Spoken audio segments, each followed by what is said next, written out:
প্রতিদিন 1 টাকায় দুইজন পাবেন একটি বাড়ি আর একটি গাড়ি।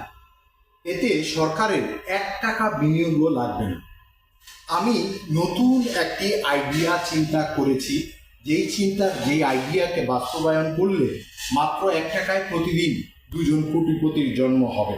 আমি পৃথিবীতে ধর্ম দিয়েছে রাজতন্ত্র, রাজার ছেলে রাজা হবে, ওটা অচল হয়ে গেছে।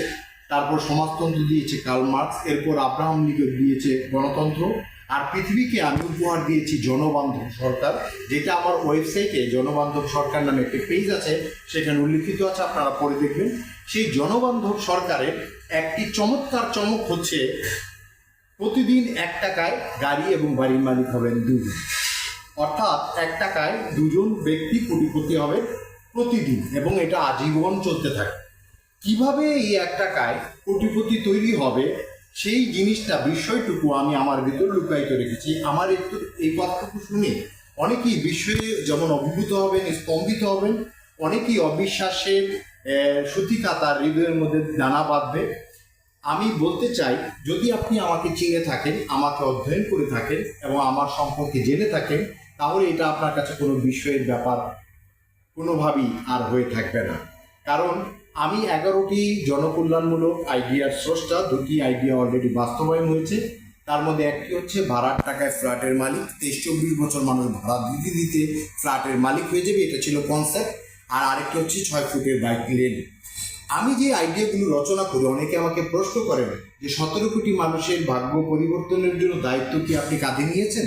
আমি তাদেরকে কারেকশন করে দিয়ে বলতে চাই যে আমার যে আইডিয়াগুলো আমি রচনা করছি এবং সৃষ্টি করছি, এই আইডিয়াগুলো শুধুমাত্র একটি ভূখণ্ডের জন্যই শুধু সীমাবদ্ধ নয়।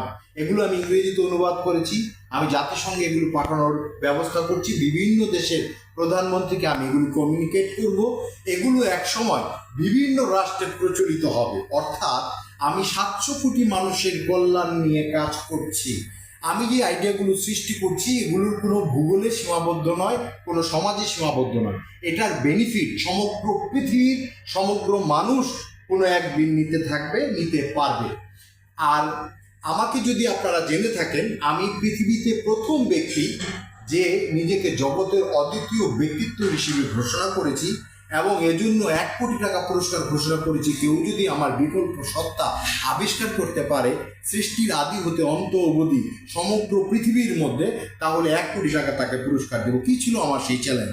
আমার সেই চ্যালেঞ্জে ছিল আমার সমস্ত যোগ্যতা, দক্ষতা, সৃজনশীলতা, গবেষণা, যোগাযোগ, অবস্থান, ব্যাকগ্রাউন্ড এবং মানবিক যে গুণাবলী, সমস্ত কিছুর সমন্বয়ে আমি যেই প্রতিভাটা মানুষকে উপহার দিয়েছি, তার বিকল্প সত্তা যদি কেউ আবিষ্কার করতে পারে, এটা একটা ভিন্ন চ্যালেঞ্জ ছিল। আমাকে থরোলি জানতে আপনারা এই ভিডিওগুলো জগতের অদ্বিতীয় ব্যক্তিত্ব লিখে গুগলে সার্চ করবেন। এ ধরনের কিছু ভিডিও আছে, আপনারা দেখলেই বুঝতে পারবেন যে আমি কিভাবে সেটা উপস্থাপন করেছি। সেটা একটা ভিন্ন প্রসঙ্গ। আমাকে অধ্যয়ন করার পর, জানার পর এবং আমার চিন্তা ভাবনার পরিধি এবং সমস্ত কিছু প্রুভ করার পর আমি আশা করি এটা বিশ্বাস করতে কারোই কষ্ট হবে না যে আমি যেহেতু দায়িত্ব নিয়ে একটা কথা বলছি, এটা অবশ্যই সম্ভব। 1 টাকায় প্রতিদিন বাড়ি গাড়ি দুজনকে দেওয়া হবে। তো আমি কেন এটা সম্পূর্ণ উন্মুক্ত করছি না, কেন কিভাবে দেওয়া হবে এবং কি প্রসেসে দেওয়া হবে, এবং এই টাকাটা প্রত্যেকে জেনারেট হবে, যেহেতু সরকার টাকাটা খরচ করবে না। শুধু সরকারের একটি ভালো মানসিকতা, একটি আইন করা দরকার। তো আমার একটা ছোট্ট শর্ত আছে। শর্তটি হলো, বর্তমান বাংলাদেশ সরকার অথবা ভবিষ্যৎ সরকার যদি আমাকে বাংলাদেশের ব্র্যান্ড অ্যাম্বাসাডার হিসেবে সম্মানিত করে, অর্থের কাঙাল আমি নই, আমাকে কোনো অর্থ দিতে হবে বা এই জন্য অনেক অর্থের আমি কোনো রকম চাহিদা দেখাবো, ব্যাপারটা এরকম মোটেই নয়। আমি সামান্য একটু সম্মান এবং রিকগনাইজেশন চাই আমার এই রাষ্ট্র থেকে।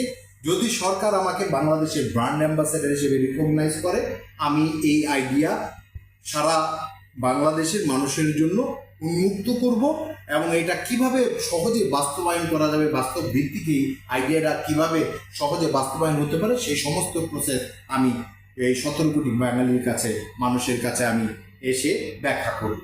আচ্ছা, আর এই আইডিয়াটি শুধু আমাদের বাংলাদেশের জন্য তা না। আমি মনে করি বাংলাদেশে এটি চালু হলে পৃথিবীর অন্তত 100 থেকে 200 দেশে, 150 দেশে এটা অত্যন্ত পপুলার একটা আইডিয়া হিসেবে এটা এস্টাবলিশড হয়ে যাবে। আচ্ছা, এখন আমি আরেকটু বলতে চাই যে আপনারা যদি আমার এই আইডিয়াটা নিয়ে কনফিউজড হয়ে যান, তাহলে আমার পুরনো যে আইডিয়াগুলো আছে, ভাড়ার টাকায় ফ্ল্যাটের মালিক, যানজট থেকে কীভাবে বাঁচে, 40,000 কোটি টাকা রাষ্ট্রের বাঁচানো সম্ভব, প্রাকৃতিক দুর্যোগে কীভাবে মোকাবেলা করা সম্ভব রিলিজিয়াস রেমেডি দিয়ে, তারপর আপনার ভাড়ার টাকায় ফ্ল্যাটের মালিক, 6 ফুটের বাইক লেন, এরকম আরও যে আইডিয়াগুলো আছে, এই আইডিয়াগুলো আপনারা যদি একটু ইউটিউবে সার্চ করেন, দেখেন, তাহলে আপনারা সবই বুঝতে পারবেন যে আমি যা বলছি এটা আসলে সম্ভব। আবার আমার আরেকটা নতুন আইডিয়া, যেটা আমি ইদানিং ভিডিও করেছি, যে 15 লাখ টাকা বাঁচিয়ে ব্যস্তে যাওয়ার সহজ উপায় আমি মানুষকে দিয়ে দিয়েছি, যার ভিতরে দিয়ে মানুষের সুস্বাস্থ্যকে আমি নিশ্চিত করেছি। ইউটিউবে আছে, দেখে নেবেন। তো আজকের মতো এখানে আমি বিদায় জানাচ্ছি, আপনারা ভালো থাকেন। আর আমার বর্তমান পরিচয় সম্পর্কে একটু বলি। আমি এই মুহূর্তে 11টা রাষ্ট্রের 13টা বৃহৎ কোম্পানির অ্যাডভাইজার, কনসালটেন্ট, ব্র্যান্ড অ্যাম্বাসেডার হিসেবে আছি। আমি বিজনেস কনসালটেন্সি করি। আমি একজন প্রফেশনাল পরামর্শক হিসেবে আছি। আমি যে কোম্পানিগুলোর সাথে সম্পৃক্ত আছি, তারা প্রায় 25 থেকে 27 হাজার কোটি টাকার ব্যবসা সারা পৃথিবীব্যাপী পরিচালনা করছে। তার মধ্যে আমাদের একটি কোম্পানি আছে, জার্মান কোম্পানি হুইস্কি, যারা বেরিবার ঠিক করতে পারে মাত্র, সারাই করতে পারে ভেঙে গেলে মাত্র 11 দিন, যেখানে আমাদের মতো রাষ্ট্রের 1 থেকে 1.5 বছর সময় লাগে একটি বেরিবার ঠিক করতে। সেসব কোম্পানিগুলো কিন্তু প্রমাণিত, অভিনন্দিত এবং তারা সুসংগঠিত, এবং পৃথিবীর বিভিন্ন রাষ্ট্রে তাদের অফিস রয়েছে।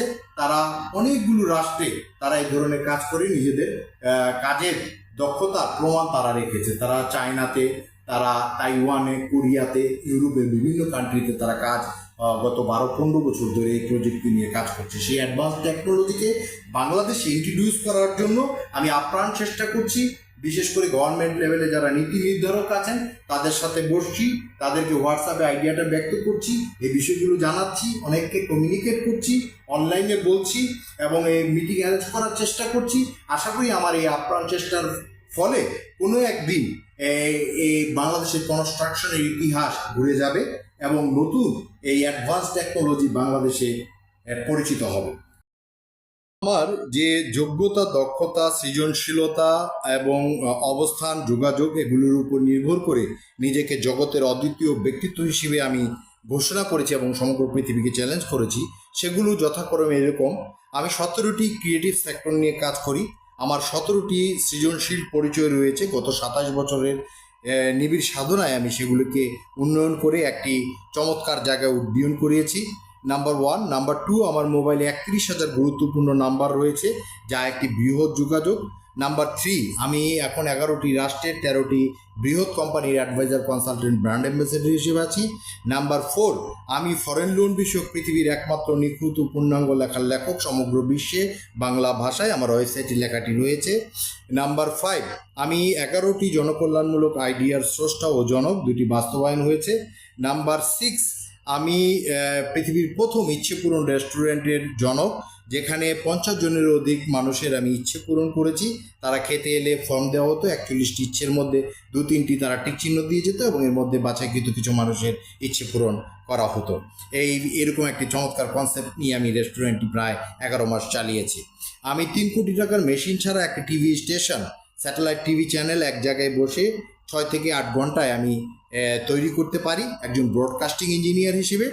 আর এছাড়াও আমার আরও কিছু বিষয় আছে, যেগুলো 19 ধরনের মানবিক গুণাবলী, যেগুলো সুন্দর একটা মনকে প্রকাশ করার জন্য এবং চমৎকার একটা মনকে বিকাশ করার জন্য যে উচ্চতাটা দরকার, ধরেন ড্রিম, পজিটিভিটি, ডাউটনেস ছাড়া ইগোলেস, জেলাসিলেস, বা এই ধরনের রুহুর ভিতরে যে সমস্যাগুলো মানুষের থাকে, এগুলোর থেকে উপরে উঠে নিজেকে একজন চমৎকার সুন্দর মানুষ হিসেবে গড়ে তোলার জন্য যে মানবিক গুণাবলীগুলোর উন্নয়ন ঘটাতে হয়, আমি গত প্রায় 15-17 বছর সাধনা করে সেগুলোকে একটা স্তরে আমি এনে বিকাশ করার চেষ্টা করেছি এবং সাধনায় এখনও লিপ্ত আছি যে আমার ভেতরে সেই মানবিক গুণাবলীকে আরও কি সুন্দরভাবে কি করে বিকাশ ও প্রকাশ করা যায়।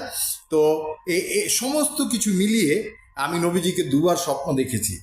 অনেকে এটা বিশ্বাস করতে চায় না, যারা নেগেটিভ মানুষ তারা এটাকে ভিন্নভাবে এটাকে ব্যাখ্যা করার চেষ্টা করে। তা আমি বলেছি, আমি পবিত্র কোরআন শরীফে হাত রেখে বলতে পারবো আমার একমাত্র সন্তান তাহমিদ তার মাথায় হাত রেখে বলতে পারবো আমি একজন, কবিতা হচ্ছে আমার সবচেয়ে প্রিয় একটি জায়গা, আমার হৃদয়ের সবচেয়ে গভীর স্পন্দন। আমি আমার কবিতার কসম কেটে বলতে পারবো যে আমি নবীজিকে দুবার স্বপ্ন দেখেছি। তো এরপরে যারা অবিশ্বাস করবে এটা একান্তই তাদের নেগেটিভিটি, তারা ভালো কিছুকে গ্রহণ করার ক্ষমতা রাখে না, যোগ্যতা রাখে না। আমি বলবো যে আমাদেরকে রিসিপটিভ হতে হবে, আমাদের অ্যাকসেপ্টেন্স পাওয়ার বাড়াতে হবে, আমাদের ভিতরে এক্সট্রিম পজিটিভিটি আমাদেরকে ধারণ করতে হবে। তাহলে আমরা জাতি হিসেবে অনেক উপরে যেতে পারবো। আমাদের যে মানসিক সমস্যাগুলো জাতির অনেক ব্যক্তির ভিতরে আমি দেখতে পাই, ইগো, জেলাসি, নেগেটিভিটি, এগুলো থেকে উত্তরণ করা ছাড়া কিন্তু আমাদের একটা সুন্দর মিষ্টি জাতি, চমৎকার একটা হাস্যময় একটা জীবন, একটা পরিবেশ পরিস্থিতি, এটা কিন্তু আমরা তৈরি করতে পারবো না। আমি সবাইকে বলবো, যদি আপনারা চান প্রতিদিন 1 টাকায় আপনারা বাড়ি গাড়ি পাবেন, আপনাদের এটা সার্থক। অতএব এই আইডিয়াটাকে আপনারা আপনাদের ফেসবুক টাইমলাইনে, লিঙ্কডইনে, টুইটারে, সমস্ত সামাজিক যোগাযোগ মাধ্যমে আপনারা শেয়ার করুন নিজেদের স্বার্থে, সকলের স্বার্থে, এবং চমৎকার একটা আনন্দময় একটি ইভেন্ট এবং একটা ঘটনার অগ্নিসাক্ষী হয়ে, ইতিহাসের সাক্ষী হওয়ার জন্য এই ভিডিওটা আপনারা শেয়ার করবেন। আর আপনারা যদি চান যে না, এই কনসেপ্টটা প্রতিষ্ঠিত হওয়ার দরকার নাই, আপনাদের প্রতিদিন 1 টাকায় বাড়ি গাড়ি দরকার নেই, তাহলে করবেন না, অসুবিধার কি আছে? এটা করতেই হবে এমন কোনো বাধ্যতামূলক ব্যাপার নাই। তবে আমি মনে করি 2-3 কোটি মানুষ যদি এই আওয়াজ তোলে নিজেদের স্বার্থে, এবং নতুন জনবান্ধব সরকারের এটি একটি চমক। পৃথিবী তো পরিবর্তনশীল, সবসময় যে গণতন্ত্রই থাকতে হবে এমন তো নয়। এই গণতন্ত্র পৃথিবীতে এসেছে, এটাই যে সর্বশেষ একটা সরকার ব্যবস্থা হবে বা সরকারের কনসেপ্ট হবে তা তো নয়। আমি নতুন কনসেপ্ট দিয়েছি, আপনারা আমার www.abdullahalmasoon.com ওয়েবসাইটে গিয়ে এই লেখাটা পড়বেন। আপনার জনবান্ধব সরকারের চরিত্র, উদ্দেশ্য, লক্ষ্য এবং তার গঠন প্রণালী এবং তার ক্যারেক্টার, এই সমস্ত জিনিসগুলো পড়বেন। আমার ধারণা আপনারা আনন্দে উদ্বেলিত হতে পারবেন, এবং আপনারা সকলেই দলমত নির্বিশেষে সকলে এটার সাথে একত্র হতে পারবেন এবং চাইবেন যে এই ধরনের একটা কিছু পরিবর্তন আসুক। দেখুন, শেখ হাসিনা, খালেদা জিয়া পরিবর্তন করে 17 কোটি মানুষের ভাগ্য পরিবর্তন করা যাবে না। যদি আপনি সত্যিকার অর্থে পরিবর্তন চান, সংস্কার চান, তাহলে সিস্টেম পরিবর্তন করতে হবে। সেই সিস্টেম পরিবর্তনটাকে ফোকাস করে কোন কোন জায়গায় হাত দিতে হবে, কোন কোন জায়গায় নতুন ল প্রয়োজন, এবং কোন কোন জায়গায় কি অভূতপূর্ব সুযোগগুলো সরকারের সুন্দর মানসিকতাগুলো দ্বারা প্রমাণ করে আপনার কোনোরকম খরচ বৃদ্ধি ছাড়া কিভাবে মানুষের জীবনকে সহজ, আনন্দময় ও সুন্দর করা যায়, সেই লক্ষ্যেই আমি সমস্ত নতুন আইডিয়াগুলোকে আইনে রূপান্তর করার প্রস্তাব করেছি। আর এটাই হচ্ছে জনবান্ধব সরকার। আপনারা পড়ে নেবেন, আমি ভিডিওটা দীর্ঘায়িত করছি না। আপনারা ভালো থাকবেন, সুন্দর থাকবেন।